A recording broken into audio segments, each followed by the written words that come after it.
camera. You've been charged with felony murder. This is what is called the arraignment. The purpose of the arraignment is to explain to you what the charges are against you, the penalties you face if you're convicted, the rights that you have, and the procedures that will follow. First up, we are faxing down a copy of the complaint. My bailiff just took. Okay.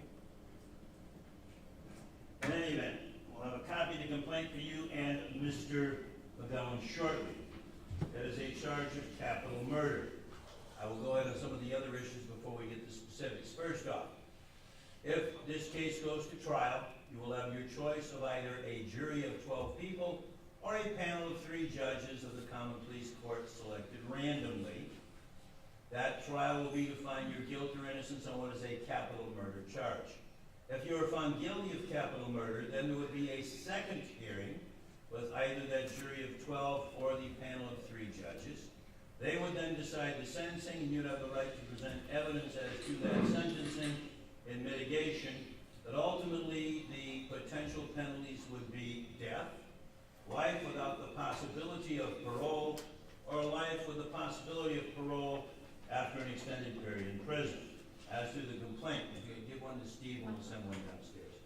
It's alleged, sir, that while in Parma, Cuyahoga-County, Ohio, back on March 25th, that you did purposely cause the death of another under the age of 13 at the time of the commission, this being Jax Ponomarenko, age 5, that apparently being at your home on Russell Avenue. Again, that is the crime of aggravated murder, currently charged as a capital offense. You have the right of silence in front of me. All proceedings are recorded so that anything you say may be used against you. You have the right to an attorney and a public defender if you can afford an attorney. At this point, you apparently retain Mr. McGowan. And Steve will get your phone number and Ray's number separately. So obviously, Mr. McGowan will represent you. But if at any time you find that you cannot afford an attorney, you have the right to ask for a public defender. The arraignment I'm doing now is the first step in these proceedings that will include bond determinations today. The next step is what is called a preliminary hearing. The purpose of a preliminary hearing is to give you an opportunity to confront the evidence against you. At that hearing, you would be here, your attorney, the City of Parma prosecutor. There then is a hearing in front of me. It is not a trial. It is not a proceeding to find you guilty or innocent. But in order for a felony to proceed to the next stage, the prosecutor must show enough evidence to establish 2 things of probable cause. What to better explain the 2 things are probably true. First, probably true that someone committed this death as to Jax. Second, probably true that you are that person.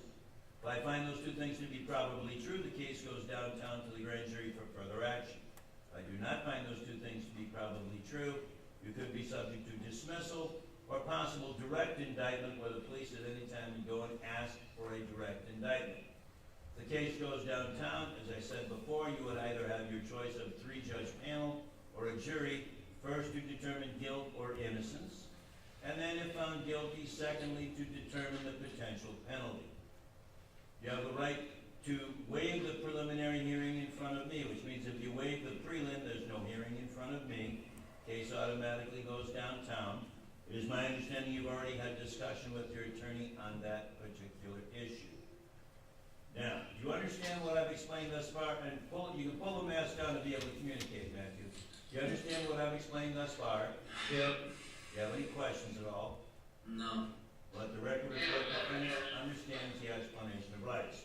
Now, you have spoken with your attorney, and I'm now going to show what appears to be your signature on a waiver of preliminary hearing form. So my first question to you, sir, is did you read that form before you might have signed it? Yeah. Okay, did you then sign the form? Yeah. Now, by signing that form, sir, you're not waiving any rights that you have, except that preliminary hearing that I just explained to you now will not be held. Means that the case will be bound over to the grand jury for further proceedings. The next proceeding in your case will be the first appearance, which is set for Friday at 9:45 in the morning. At that hearing, they may discuss the status of the case, if you are still in custody.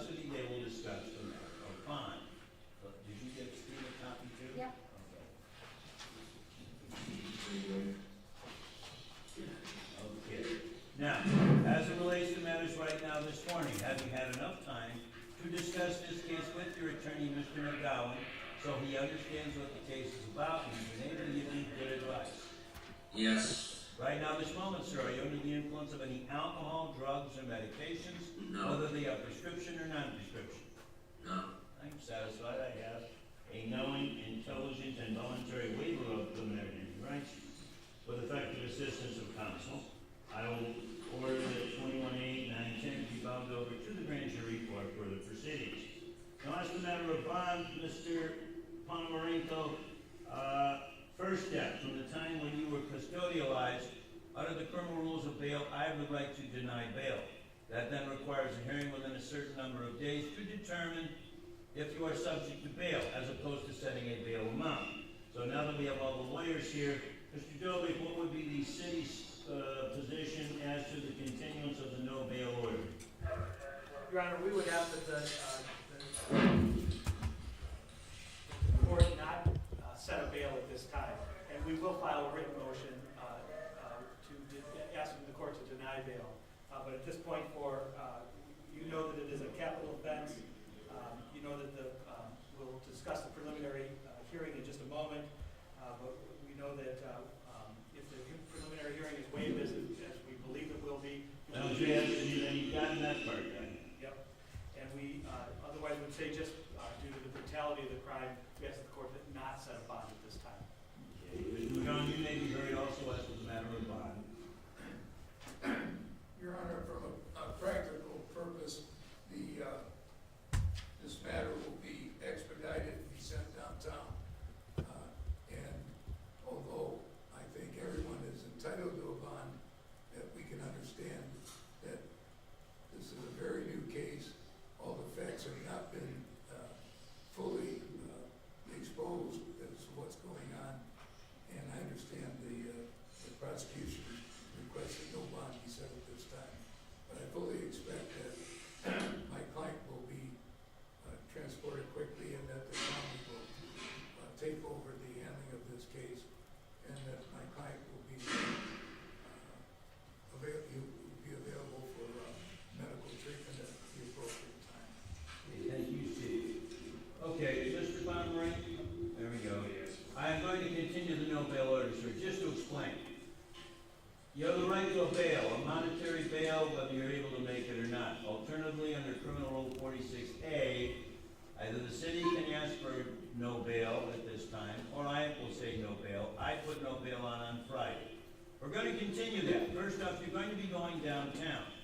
When you arrive down there, Mr. O'Malley, the county prosecutor, will address the bail issue. So, Tim, since we're going downtown, that'll be Mr. O'Malley's thing to deal with. And obviously, Mr. McGowan, Mr. O'Malley, the prosecutor, and the judge downtown will discuss whether or not you should be continuing to be held on a no bail order. So, the court will write an appropriate entry on that. I may also add a supplemental entry, Mr. Dobik, so you can get a hold of Mr. O'Malley to be aware that there's a no bail order, and then they'll set the appropriate hearings in common pleas. I will take care of that, Your Honor. Thank you.